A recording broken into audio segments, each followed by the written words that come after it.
La Escuela Superior de Administración Pública ESAP fue creada mediante la Ley 19 de 1958.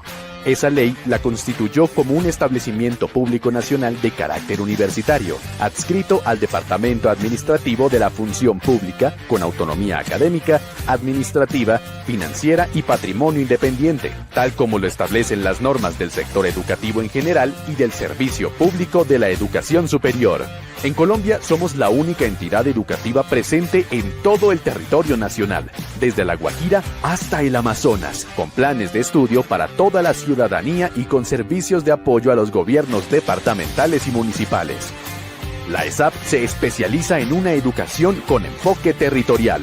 Allí radica la verdadera potencia de la ESAP. Además de nuestra sede en Bogotá, estamos en 16 territoriales y 277 lugares de desarrollo. Es gracias a esa amplia cobertura que cada región del país cuenta con profesionales en administración pública territorial con capacitación para la atención a la población vulnerable, profesionales incluyentes y competentes para trabajar por el desarrollo de sus comunidades. La ESAP conoce las necesidades de cada región y también sus oportunidades. Por eso la ESAP ofrece una educación de calidad mediante 13 programas académicos. En pregrado, la ESAP imparte las carreras de Administración Pública Territorial y Economía Pública, y en posgrados, 2 maestrías y 10 programas de especialización. La ESAP cumple su misión a través de 4 escuelas. La Escuela de Cultura Política y Democrática llamada Yo Elijo Saber. La Escuela de Formación para Servidores Públicos de Municipios con Planes de Desarrollo con Enfoque Territorial. La Escuela de Formación Política y Ciudadana Jóvenes Constructores del Cambio. Y la Escuela de Empoderamiento y Participación Mujeres, Potencia del Cambio.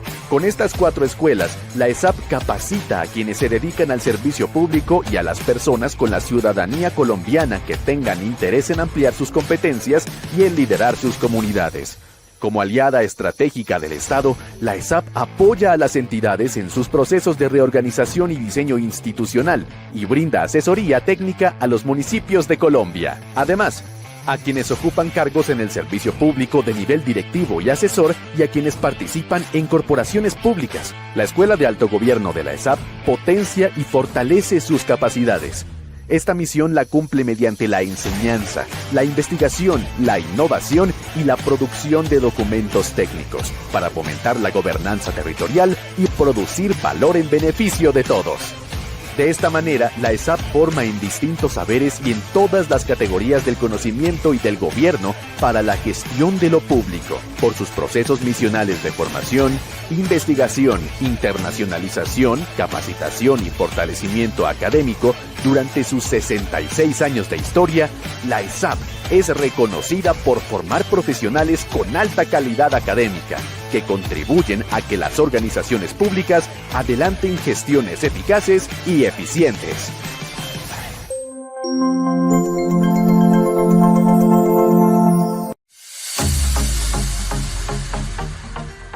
La Dirección de Capacitación de la ESAP se enfoca en cultivar servidores públicos y ciudadanos éticos comprometidos con la paz, la justicia social y ambiental, capaces de generar conocimiento en la administración pública y transformar realidades a nivel local, nacional y global, guiada por el compromiso con la innovación y la gestión del conocimiento. Enfocamos nuestra mirada hacia el año 2024 con una visión clara. Estamos comprometidos a implementar nuevas formas de relación y servicios, aprovechando plataformas para mejorar la accesibilidad y la eficiencia en la interacción con nuestra comunidad, llegando a un público más amplio con plataformas innovadoras como la app Moodle y el nuevo CIREC.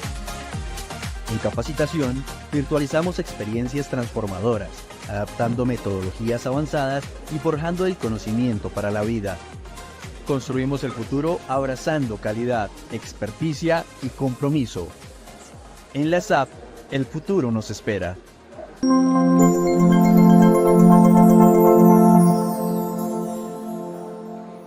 Colombia, potencia de la vida. La Dirección de Capacitación les da la bienvenida a esta nueva Masterclass, Seguridad Humana y Violencia en el Ámbito Familiar. Estamos muy felices de que nos puedan acompañar este día con nosotros. Desde la escuela, Yo Elijo Saber, buscamos esta estrategia para capacitar y fortalecer los diferentes liderazgos dentro del servicio público. Hoy estamos acompañados de uno de nuestros expertos temáticos, el profe Fabio Alonso Álvarez. Les quiero presentar un poco sobre su perfil.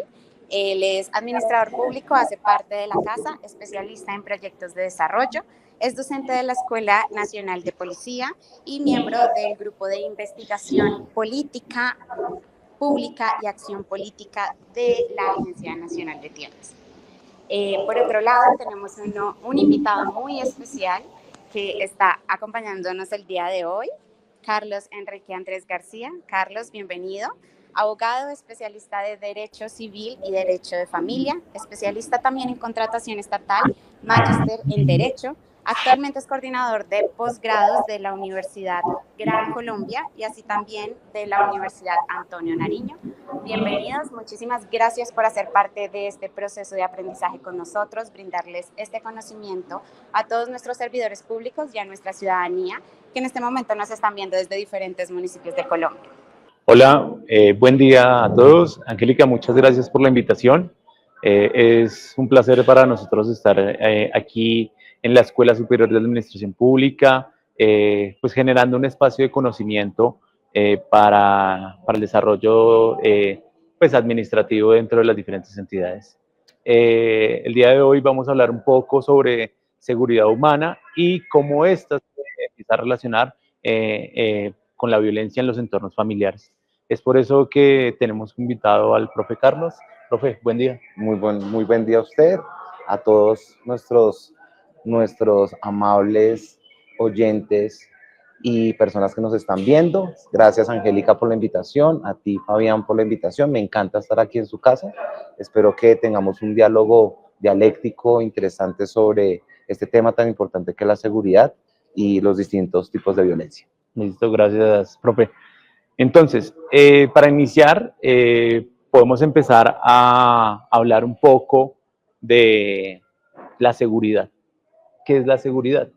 Y entendemos la seguridad como desde tres conceptos básicos, o dos, que nos trae la generalidad, que es la seguridad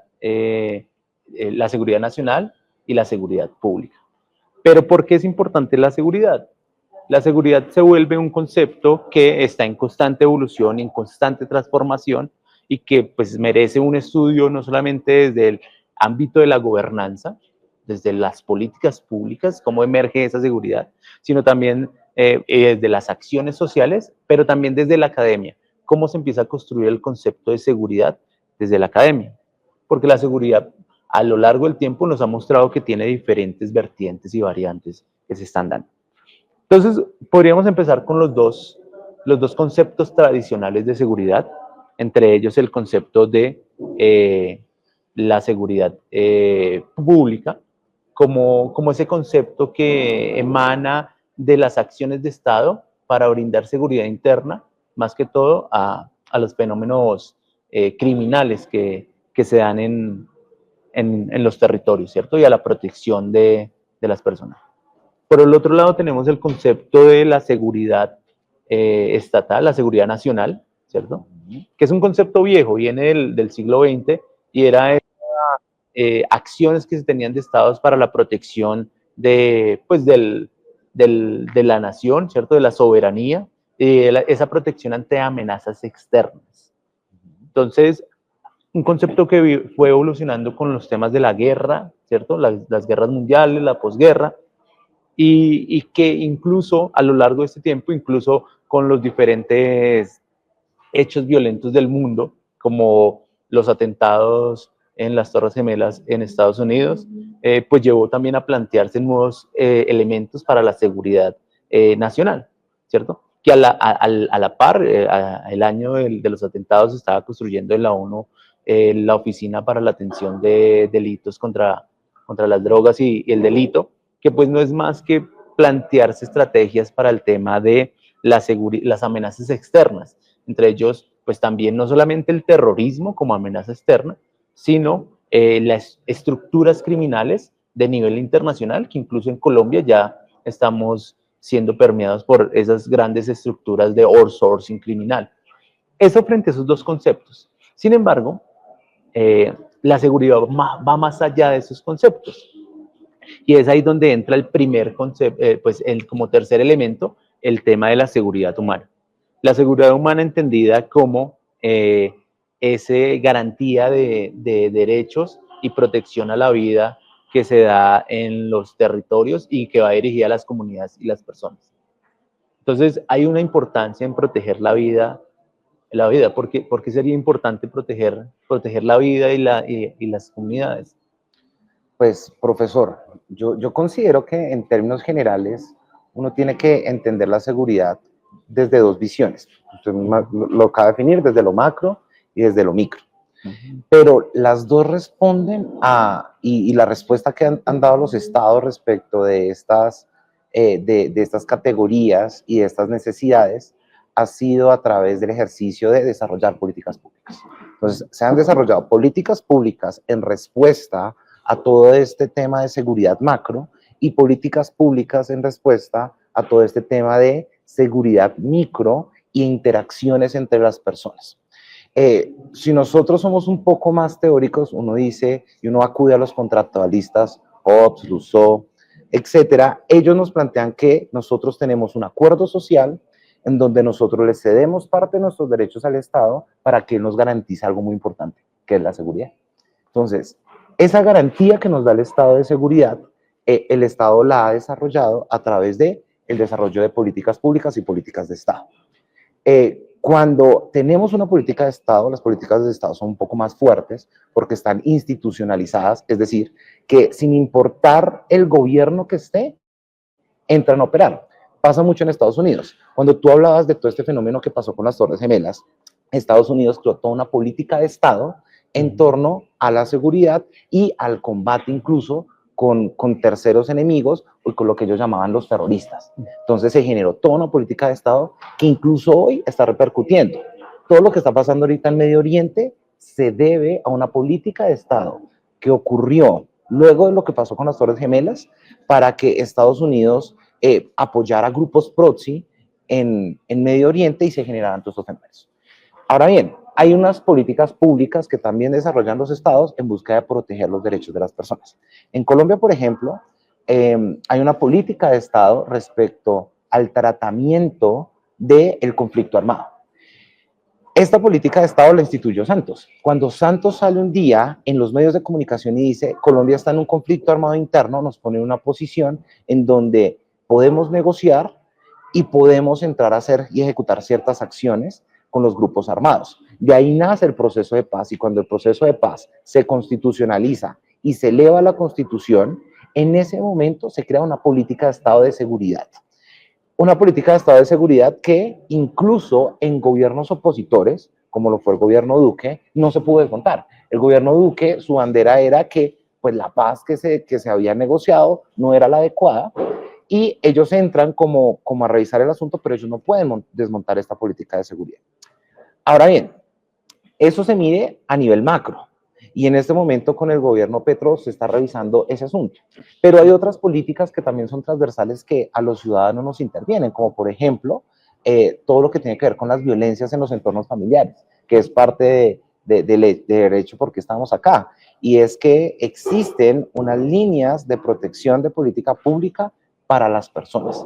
Entonces, no sé tú qué opinas sobre estas disyuntivas y cómo se debería manejar, mi querido profe. Bueno, antes de iniciar la discusión de cómo se deberían manejar, pues sí es interesante hablar del concepto de política pública y definiéndola como ese conjunto de instrumentos a través de los cuales pues, el Estado empieza a responder a unas demandas o unos problemas sociales a través de también un conjunto de acciones, ¿cierto? No podemos reducirla a una sola acción. Entonces, esas demandas, ¿por qué están emanadas? Cuando yo me voy al concepto de seguridad humana, pues entiendo que esto responde a la garantía de derechos, ¿cierto? A una garantía de libertades, ¿cierto? Y a una garantía de una vida libre de violencias, libre de necesidades y con paz. Digamos lo que llamarían los griegos hedonísticamente la felicidad, ¿cierto? Un estado feliz. Entonces, pero esto responde a las múltiples afectaciones que tiene los entornos hacia la vida.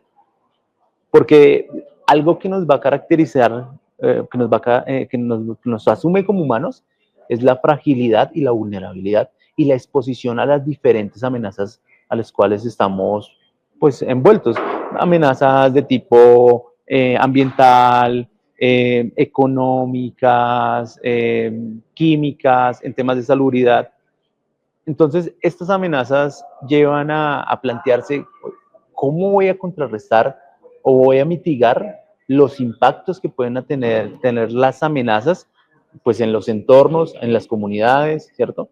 Incluso amenazas de nivel internacional pueden afectar mi local, mi sociedad local. Ejemplo, la guerra Ucrania-Rusia, que llevó a que hubiera un aumento en los fertilizantes, ¿cierto? Entonces, eso me está afectando, pues, una de las dimensiones de la seguridad humana como la seguridad alimentaria. Entonces, se convierte en la transversalidad que en un mundo global, pues, nos va a afectar las diferentes amenazas de manera mundial. Ejemplo, la pandemia del COVID. En ese sentido, los estados, pues, empiezan a responder con esas fuertes medidas que serían las políticas públicas para atender a las comunidades. Y en este caso puntual, pues mirar acciones de política pública, no solamente como el documento de matriz, sino toda esa acción estatal para mitigar los problemas que se puedan llegar a presentar. ¿Cómo empieza a hacer intervención el Estado? Entonces, a través de la acción pública, ¿cierto? De la acción pública. Pero la acción pública no solamente tiene que estar emanada desde ese aparataje o esa arquitectura estatal, sino también como hay una corresponsabilidad ciudadana, porque entendía la política pública como la acción de Estado que va dirigida hacia unos grupos necesitados, pero también esos grupos necesitados cómo generan esa corresponsabilidad para participar y para darle vida a la política pública. Porque volvemos, digamos, si yo lo traigo un tema, de la cultura ciudadana como un elemento de la seguridad, ¿cierto? Pues se vuelve un elemento, digamos, lo que hablaba usted, profe, el tema de los contractualistas. Tenemos una ley, ¿cierto? Pero cómo desde la ciudadanía empieza a haber un reconocimiento de la norma, ¿cierto? Y al reconocer la norma, yo como genero un autocontrol y un control social frente a las diferentes dinámicas que existen. Okay. Ejemplo, la política pública también está desde la necesidad. O sea, ¿qué necesitamos? ¿Cierto? O de la precariedad. ¿Qué nos hace falta? Ejemplo, lo que tenemos en Bogotá, el problema de racionamiento con el tema del agua. Y yo puedo generar múltiples políticas públicas para garantizar la seguridad en temas de acceso al preciado líquido, ¿cierto? Pero si no hay una conciencia, un autocontrol desde la ciudadanía, pues digamos, estas medidas de política pública, pues van a quedar, pues no van a tener esa efectividad. En ese sentido, para poder generar esos desarrollos de política pública, para garantizar las necesidades, pues sí debe haber una relación en doble vía entre Estado y sociedad que empiece a generar toda una visión frente a las problemáticas que hay, profe Carlos. En ese sentido, yo sí quisiera continuar, ya para aterrizarlo un poco más, al tema digamos, de la seguridad humana.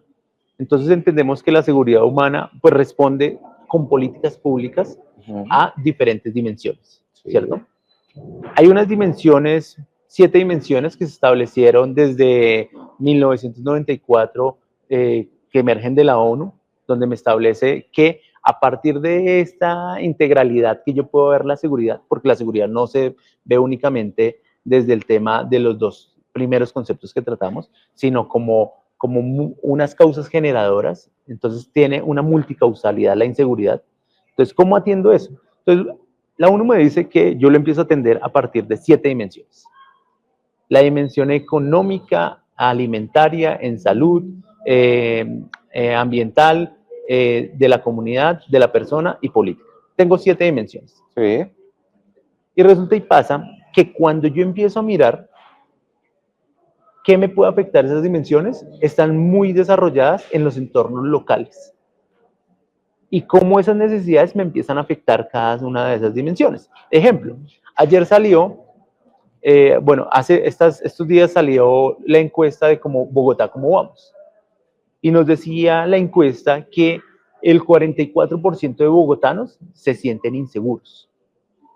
Inseguros, hay una percepción de inseguridad, ¿cierto? Y esa percepción de inseguridad está alimentada ¿por qué? Entonces, por diferentes factores que me pueden llegar a generar pues esos problemas de inseguridad y que me pueden generar entornos violentos.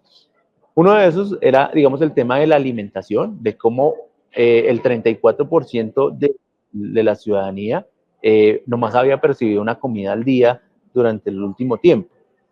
Entonces, yo sí quisiera preguntarle, profe, ¿cómo estos factores o riesgos sociales que afectan la seguridad humana, pues se empiezan a traducir en violencia en los diferentes entornos familiares? Que incluso, pues, recordemos que la familia, pues, resulta ser un reflejo de una sociedad.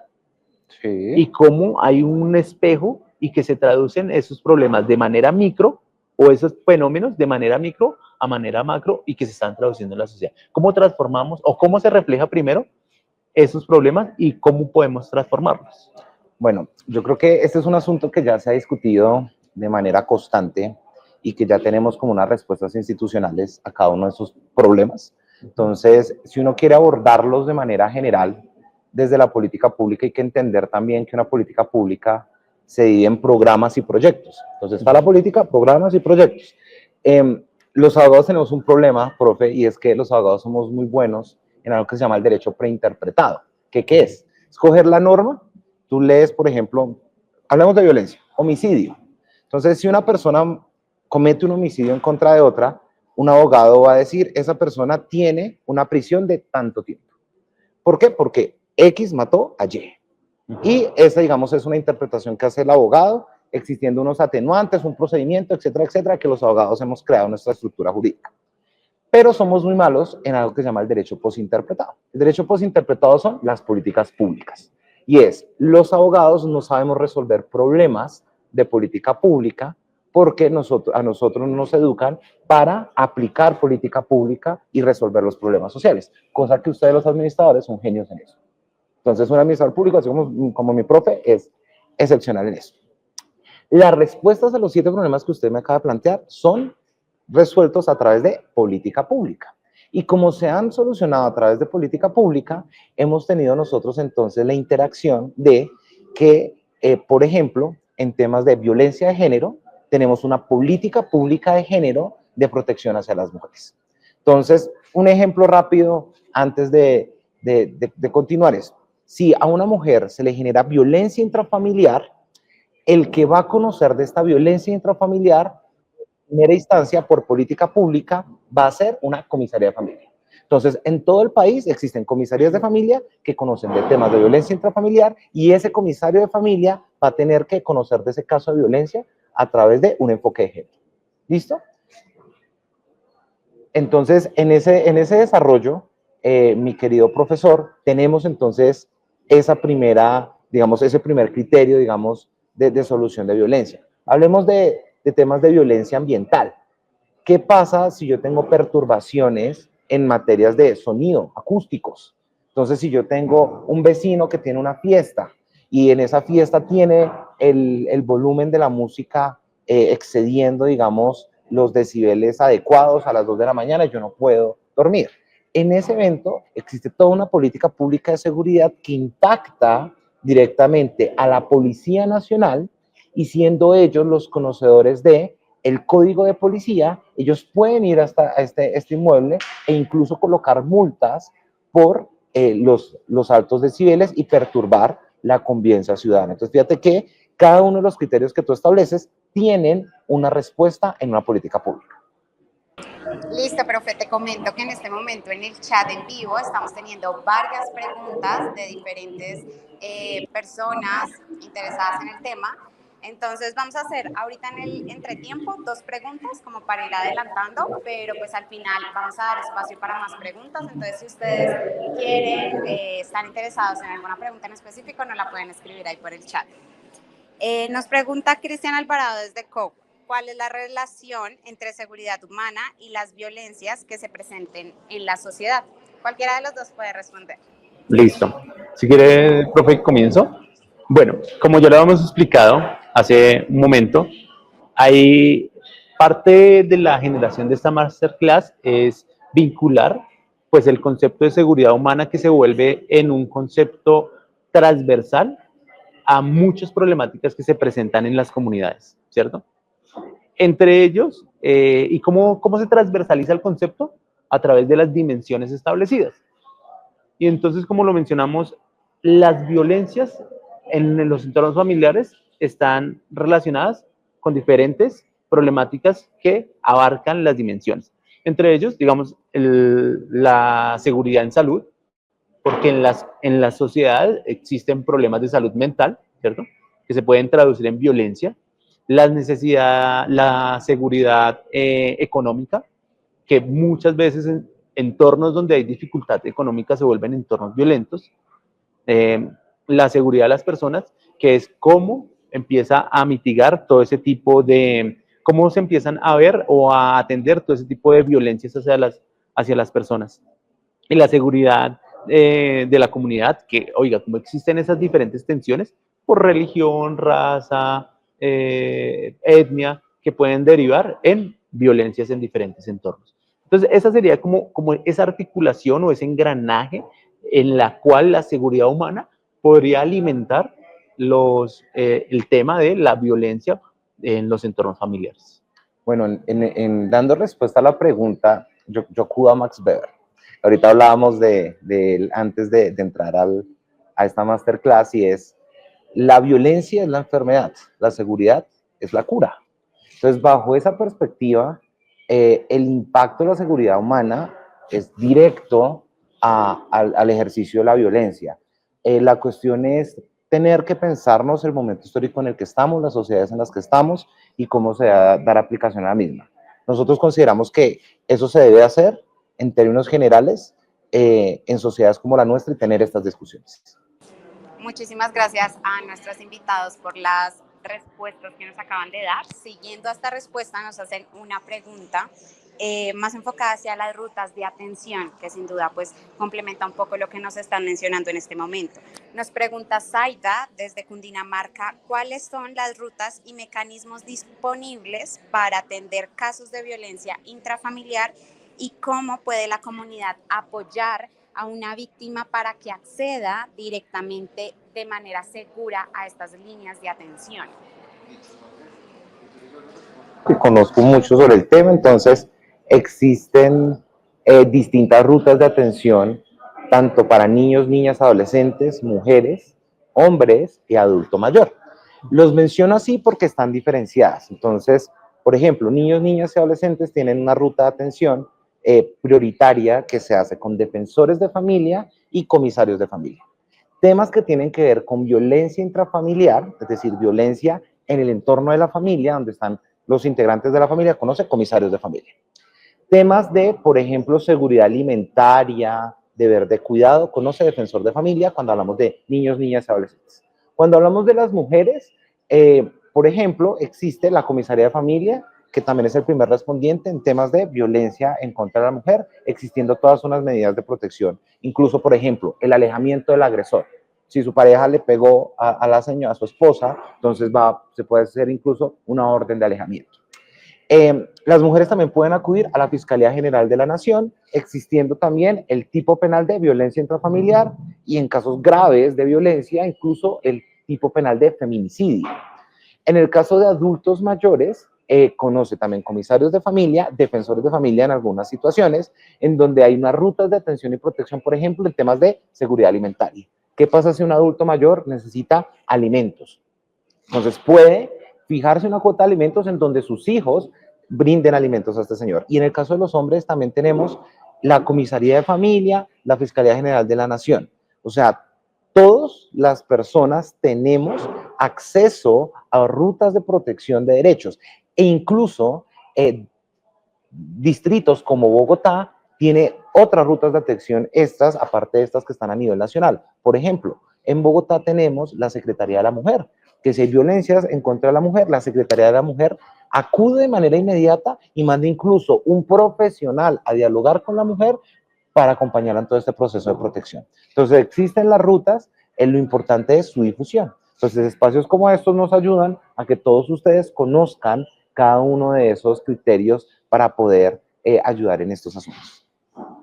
Bueno, yo sí no soy abogado, sin embargo sí conocemos de cierto modo esa arquitectura institucional que existe para la atención de las violencias. Ya el profe Carlos pues dio cuáles serían las rutas de atención, ¿cierto? Y me recuerda mucho el concepto de Goebbels en el sentido de que con el tema de la seguridad pues nos dedicamos a cuidar la casa, pero muchas veces se nos olvida los integrantes de esa casa.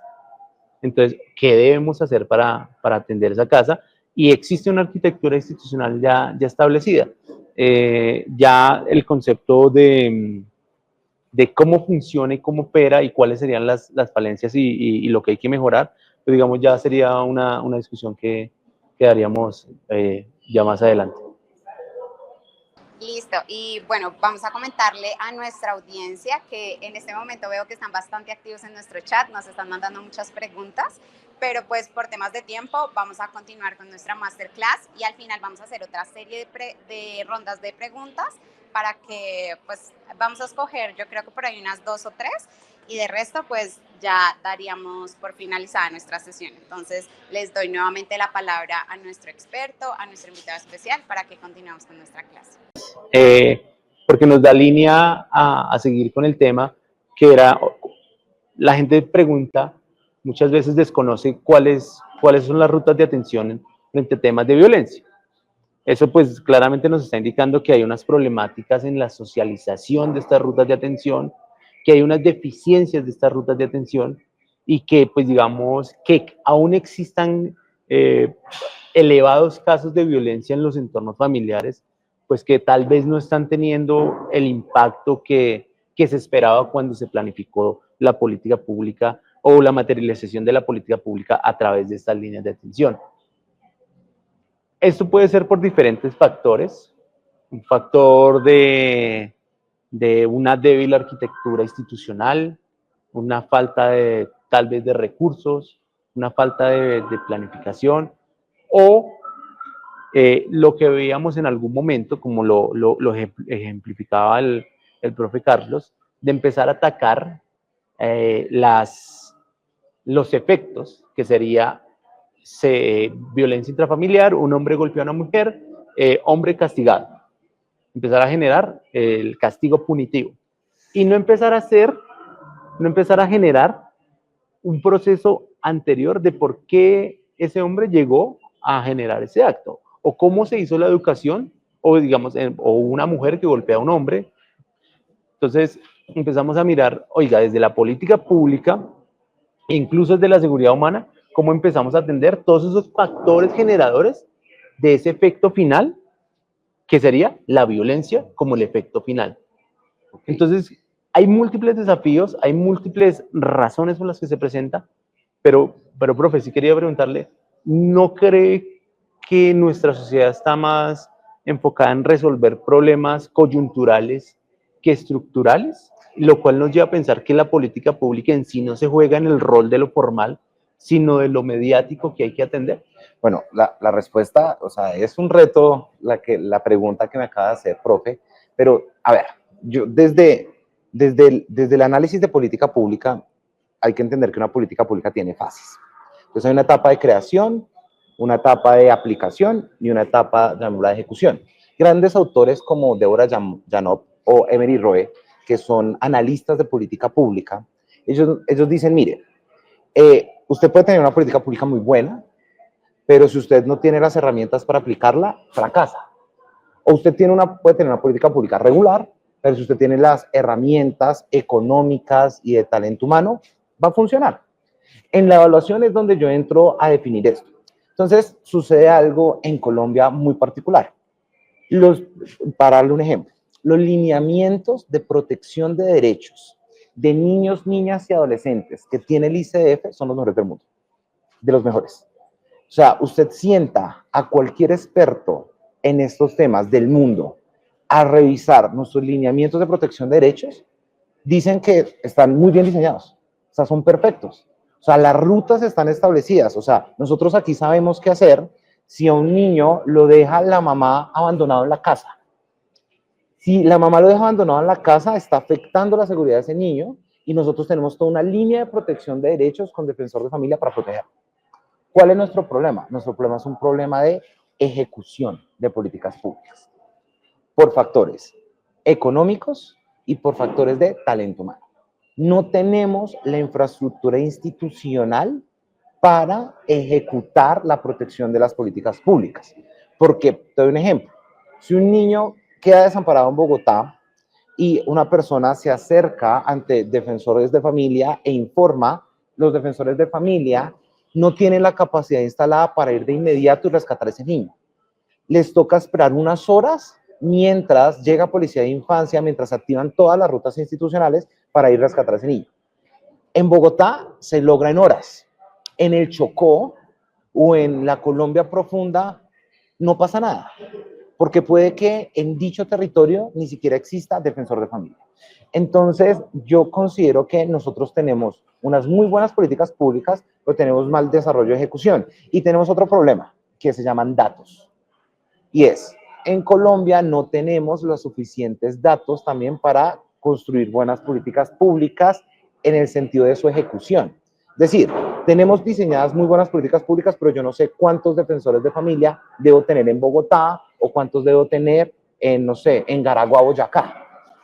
O sea, no tenemos los datos suficientes porque las instituciones son débiles y no hemos logrado recopilar datos. Tenemos algunos, por ejemplo, Ministerio de Justicia, temas de violencia intrafamiliar, año 2016.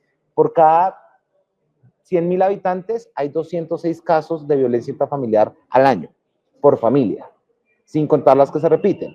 Actualmente, 2023, porque no tenemos datos 2024, están en 217 casos, vamos creciendo. Entonces, tenemos una buena política de violencia intrafamiliar porque creamos las instituciones, pero no hemos logrado mitigar el asunto porque sigue creciendo, algo está fallando. Pero no logramos entender exactamente qué es. La pandemia nos agravó la situación. En la pandemia se incrementó todo el tema de violencia intrafamiliar al interior de las familias, pero no hemos logrado mitigar y yo ya siento, ya luego de varios años de estudio en esta materia, que los temas tienen que ver con educación. O sea, tenemos un tema cultural muy fuerte que combatir al interior de nuestras escuelas y con nuestros chicos. Eso me lleva a la siguiente reflexión, que lo saco desde el tema de las dimensiones. Volviendo a la seguridad humana, que es nuestro tema central. La seguridad humana tiene una codependencia entre cada una de las dimensiones. Sí. Si falla una, posiblemente afecte algunas de las otras. Si hay inseguridad económica, la seguridad en salud, la seguridad alimentaria, me va a generar violencia en las personas, incluso me puede generar inseguridad ambiental, ¿cierto? Inseguridad política también. Entonces, existe un montón de riesgos sociales, ¿cierto? Que están anclados unos a los otros, ¿cierto? Existen diferentes riesgos sociales como la pobreza, que me puede derivar en discriminación, falta de acceso a derechos. Y como esas dimensiones están un poco alineadas, pues también es importante que esa arquitectura institucional empiece a generar unos procesos de sinergia. Entonces, siento que esto también hace parte de uno de los retos o de los factores que lleva a que los componentes de política pública o la acción pública no tengan una efectividad y que estén aún en deuda frente a que hay una buena desarrollo en la planeación. Y la falta de esa sinergia pues lleva a que no haya una articulación entre los diferentes entes que tal vez el profe ya mencionó, como las comisarías, la fiscalía, la policía, y entonces esa comunicación se empieza a romper, que puede ser, y empieza a fracturar la acción de política pública. Entonces, dentro de su experiencia, profe, ¿usted cómo ve ese tema de la sinergia institucional? ¿Es un reto, no es un reto, más allá del tema de la educación, de la base de la educación, que sería como la causa generadora de todos esos efectos que tenemos en materia de violencia en nuestra sociedad? Yo soy de los que considera que, a ver, sinergia institucional, a ver, yo creo que aquí hay que evaluar que estamos en una democracia. Las democracias cada 4 años se renuevan, digamos la nuestra en particular. Entonces, cada vez que hay una renovación democrática y si el opositor es el que queda, claro, las instituciones tambalean un poco. ¿Por qué? Porque el que llega, entonces cambia las cabezas de todo lo que hay y pues mientras se adaptan, uno tiene un año básicamente llamémoslo de debilidad institucional. Entonces, ejemplo, eres alcalde de Bogotá, colocas a tus secretarios, ellos llegan nuevos al cargo, entran, digamos, todo un aparataje burocrático ahí debajo, y mientras aprenden las dinámicas del funcionamiento de sus entidades, ese año es un año en el que se lastima a la sociedad porque no hay una sinergia institucional. Entonces tampoco hay un diálogo a nivel nacional, entonces ahí tenemos nuestros problemas. Pero así funciona nuestra democracia. Entonces nuestra democracia funciona así. Nosotros aceptamos que estamos en una democracia que tiene unos cambios, digamos, de mando, las instituciones se mantienen, las personas se van, pero de todas formas las personas que estaban tenían unos conocimientos que son muy valiosos institucionalmente. Ahora bien, eso nos lleva a que la fortaleza tiene que ver con no política pública, sino una política de Estado. Cuando tú creas una política de Estado, tú mantienes una línea de gobierno respecto a la protección de derechos. Te voy a dar un ejemplo para que lo entiendas. Existe una política de Estado respecto a la participación política, que se llama la política de las cuotas de género, que en donde tiene que haber paridad de género entre hombres y mujeres en todas las instituciones de poder democrático. Entonces, por ejemplo, en el Congreso de la República tiene que haber paridad de género, en las asambleas y en los consejos tiene que haber paridad de género. ¿Qué sucede? Lo que ocurre es que, digamos que esa política ya se estandarizada, se entiende que tiene que funcionar, pero tenemos un problema de diseño respecto a que esa política se creó de manera macro, es decir, desde arriba, es decir, expertos así como usted, se sentaron, crearon la política, pero no la crearon desde la estructura social, y como no la crearon desde abajo, hay un desconocimiento de las mujeres y en el ejercicio de la participación en política. Entonces usted se va a la Colombia profunda y usted ve al político hombre de turno que coloca en la lista por la paridad de género a su empleada doméstica para completar la cuota.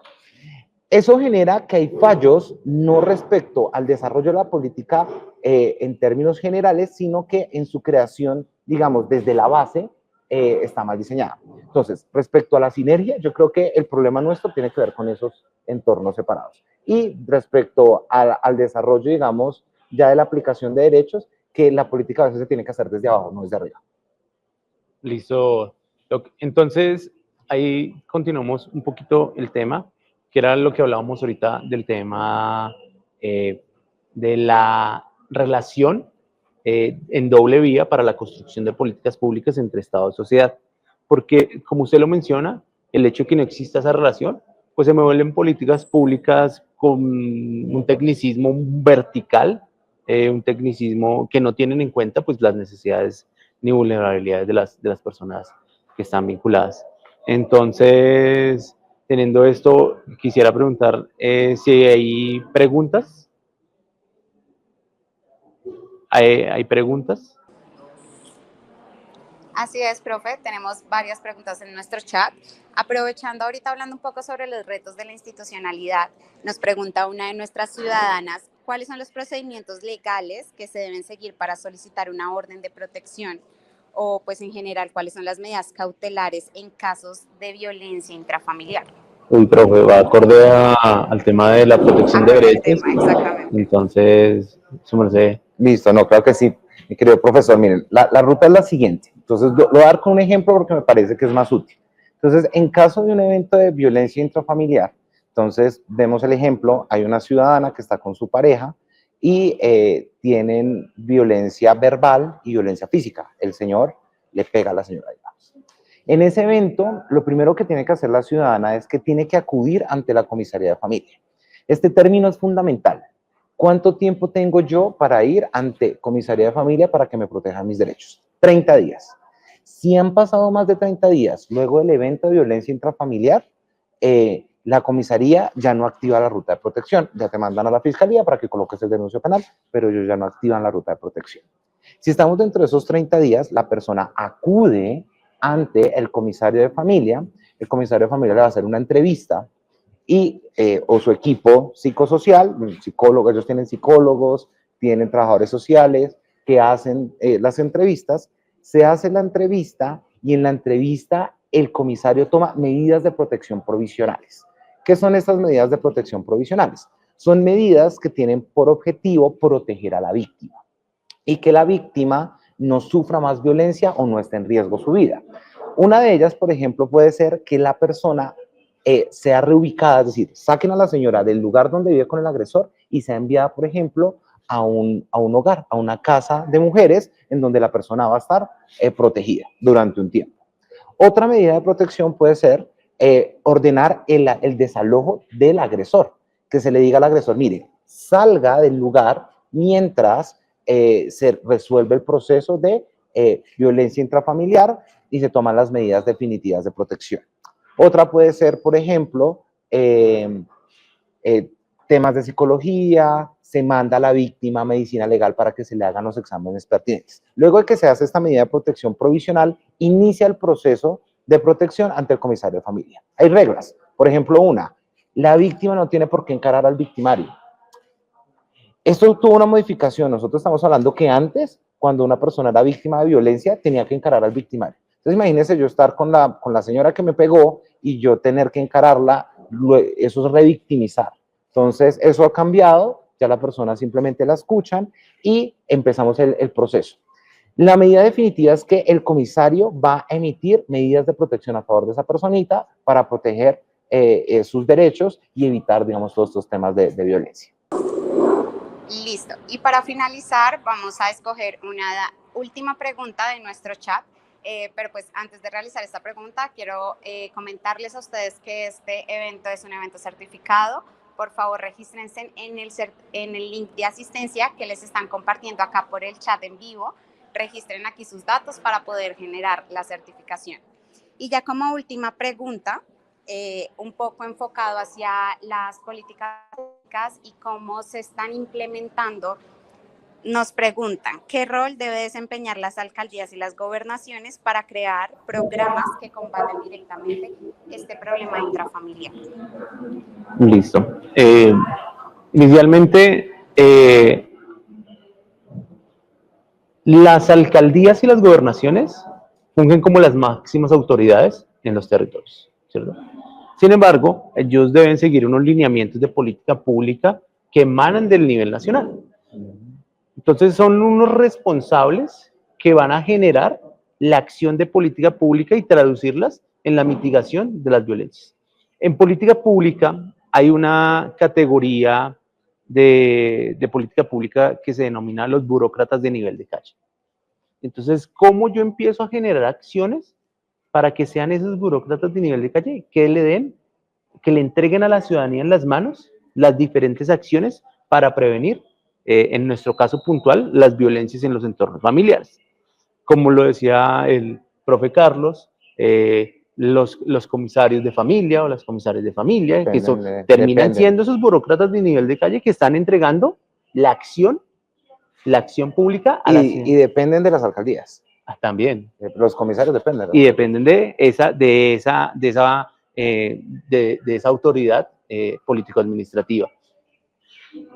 Como también la fiscalía empieza a materializar la política pública, ¿cierto? Y cómo las alcaldías también, a partir de los diferentes pues acciones que tienen alcance, ¿cierto? Es el tema del alcance que tienen, pueden empezar a generar todos esos diferentes elementos de política pública para salvaguardar la vida, los derechos, ¿cierto? Y las libertades de las personas de esas comunidades. Eso sería frente a política pública. Pues, en términos generales, tanto los gobernadores como los alcaldes tienen obligaciones directas. Por ejemplo, las alcaldías también contratan las casas refugio. Ahorita cuando les mencioné el ejercicio de esta reubicación familiar de la personita, está hablando de una casa refugio y esas casas refugio son contratadas por las alcaldías y las alcaldías son las que pagan esas casas y los viáticos que se le dan a las víctimas que están en esas casas. En esas casas ustedes van a encontrar a veces señoras con sus niños que fueron objetos de violencia. A nivel de gobernación, las gobernaciones también tienen toda una línea de programas de protección de derechos de todas las personas, hombres, mujeres y niños. Entonces, creeré yo que sí son los primeros respondientes en temas de violencia y en orden nacional, como lo mencionas, la Fiscalía, por ejemplo, al ser una institución a nivel nacional, pues también propende por garantizar nuestra seguridad humana. Ya para, digamos, después de responder estas preguntas, profe Carlos, y poder darle un cierre a esta masterclass, podemos tener como conclusión que hay falencias en la ejecución de las políticas públicas, ¿cierto? Que hace falta un componente de corresponsabilidad ciudadana para que estas políticas públicas en temas de violencia pues le den vida a, bueno, no le den vida, sino que generen esos entornos seguros y cómo se empieza a transversalizar el concepto de la seguridad humana. Empezar no solo a apropiarlo, ejemplo, en el tema de cuando pensamos en seguridad, directamente lo relacionamos con la policía, las fuerzas militares, ¿cierto? Y todos esos organismos de seguridad. Pero el concepto de seguridad humana, como lo mencionamos a lo largo de esta masterclass, es un concepto transversal que sería interesante que las diferentes autoridades político-administrativas, las diferentes entidades empezaran a tomarlo, ¿cierto? Y a implementar un enfoque de seguridad humana a las políticas públicas que están relacionando. Entonces, a manera de conclusión, tenemos múltiples factores generadores de violencias, tenemos que no están siendo atacados a partir de la raíz y tenemos un sistema de política pública que en su ejecución se está quedando corto. Entonces, es trabajo de las entidades empezar a fortalecer esos procesos y empezar a darle fuerza a las acciones de política pública que se verán reflejados en el corto, mediano y largo plazo en las transformaciones sociales y en la construcción del tejido social, que es lo que vemos que está roto, también acompañado de una falta de solidaridad entre las personas. Bueno, profe, muchas gracias. Yo creería que para concluir, yo creería que el concepto de seguridad humana es fundamental en estos ejercicios de construcción de política pública. Yo sí creo que un constructor de política pública debe entender el concepto de seguridad humana y si está haciendo la política pública respecto a seguridad alimentaria, por ejemplo, tiene que conocer el concepto general y cada uno de estos elementos que usted mencionó porque me parecen fundamentales a la hora de uno hacer una construcción de una política pública. Considero que en nuestro país tenemos unas políticas públicas buenas, unas malas y otras no tanto, y que dependen básicamente de los ejecutores de política pública y de los distintos contextos que hemos discutido incluso acá. Entonces, bajo esa perspectiva, creo que cada uno de ustedes es un constructor de política pública y pues nos puede apoyar también en este ejercicio de protección de derechos. Esa será mi conclusión.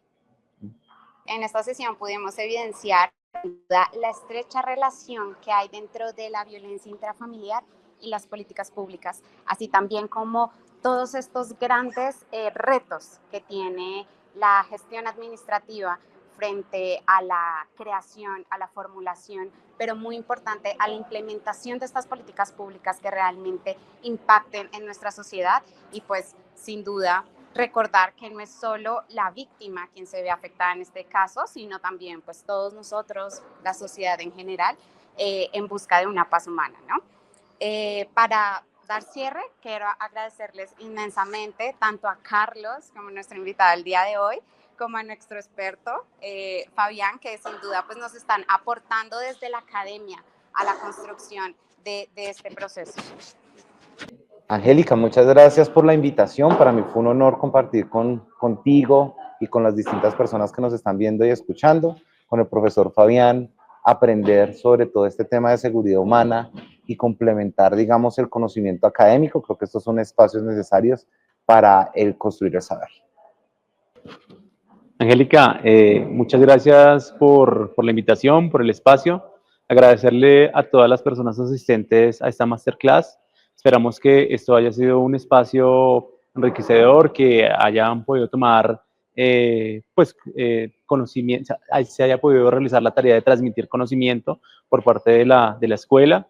Agradecerle al profe Carlos por su asistencia, por su valioso conocimiento, y que ojalá nos pueda seguir acompañando en próximas oportunidades con el dominio de estos temas de derecho. Muchas gracias a todos.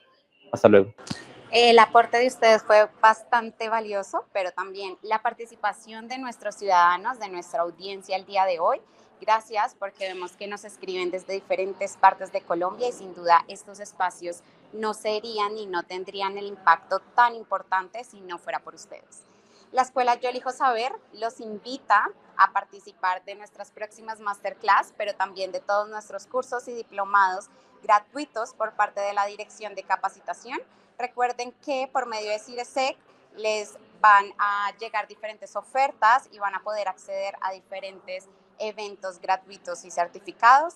Dentro del chat van a encontrar tanto el link de CIRESEC para que se puedan inscribir a diferentes eventos, pero también está el formulario de asistencia. Por favor, no olviden diligenciarlo para poder certificar el evento del día de hoy. Nuevamente, muchísimas gracias a todos por estos espacios y por la oportunidad que nos dan, y pues nos vemos en la próxima. Gracias. La Escuela Superior de Administración Pública ESAP fue creada mediante la Ley 19 de 1958. Esa ley la constituyó como un establecimiento público nacional de carácter universitario, adscrito al Departamento Administrativo de la Función Pública, con autonomía académica, administrativa, financiera y patrimonio independiente, tal como lo establecen las normas del sector educativo en general y del Servicio Público de la Educación Superior. En Colombia somos la única entidad educativa presente en todo el territorio nacional, desde La Guajira hasta el Amazonas, con planes de estudio para toda la ciudadanía y con servicios de apoyo a los gobiernos departamentales y municipales. La ESAP se especializa en una educación con enfoque territorial. Allí radica la verdadera potencia de la ESAP. Además de nuestra sede en Bogotá, estamos en 16 territoriales y 277 lugares de desarrollo. Es gracias a esa amplia cobertura que cada región del país cuenta con profesionales en administración pública territorial con capacitación para la atención a la población vulnerable, profesionales incluyentes y competentes para trabajar por el desarrollo de sus comunidades. La ESAP conoce las necesidades de cada región y también sus oportunidades. Por eso la ESAP ofrece una educación de calidad mediante 13 programas académicos. En pregrado, la ESAP imparte las carreras de Administración Pública Territorial y Economía Pública, y en posgrados, 2 maestrías y 10 programas de especialización. La ESAP cumple su misión a través de 4 escuelas. La Escuela de Cultura Política y Democrática llamada Yo Elijo Saber. La Escuela de Formación para Servidores Públicos de Municipios con Planes de Desarrollo con Enfoque Territorial. La Escuela de Formación Política y Ciudadana Jóvenes Constructores del Cambio. Y la Escuela de Empoderamiento y Participación Mujeres, Potencia del Cambio. Con estas 4 escuelas, la ESAP capacita a quienes se dedican al servicio público y a las personas con la ciudadanía colombiana que tengan interés en ampliar sus competencias y en liderar sus comunidades.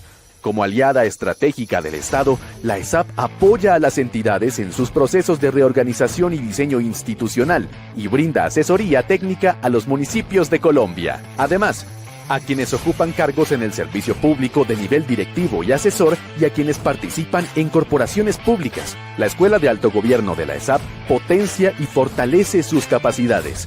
Esta misión la cumple mediante la enseñanza, la investigación, la innovación y la producción de documentos técnicos para fomentar la gobernanza territorial y producir valor en beneficio de todos. De esta manera, la ESAP forma en distintos saberes y en todas las categorías del conocimiento y del gobierno para la gestión de lo público, por sus procesos misionales de formación, investigación, internacionalización, capacitación y fortalecimiento académico. Durante sus 66 años de historia, la ESAP es reconocida por formar profesionales con alta calidad académica, que contribuyen a que las organizaciones públicas adelanten gestiones eficaces y eficientes.